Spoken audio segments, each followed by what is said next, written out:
आ गया खेसारी लाल का सबसे धमाकेदार, सबसे बवाल, सबसे लहरदार सॉन्ग आ गया। अब आप लोगों का इंतज़ार ख़त्म हुआ।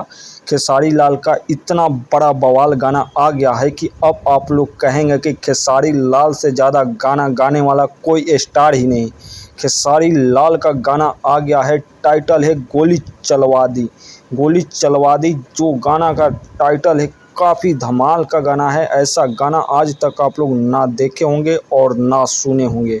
जिस गीत को लिखे हैं रोशन सिंह विश्वास लिखे हैं, रोशन सिंह म्यूजिक दिए हैं, रोशन सिंह विश्वास द्वारा लिखा गया है, रोशन सिंह म्यूजिक दिए हैं, जो काफ़ी कमाल का सॉन्ग बना है। ऐसा सॉन्ग आज तक आप लोग ना देखे होंगे और ना सुने होंगे। काफ़ी बेहतरीन शादी का लहरदार सॉन्ग है और इस गाना को रिलीज कर दिया गया है। इंतज़ार ख़त्म हुआ। कैची फिल्म पर इस गाना को रिलीज कर दिया गया है। कैची फिल्म पर गाना को रिलीज कर दिया गया है। आप लोग जाएं कैची फिल्म पर, इस गाना को सुने और ज़्यादा से ज़्यादा प्यार दें। एक गाना काफ़ी कमाल का बना है। Thank for you. जय हिंद।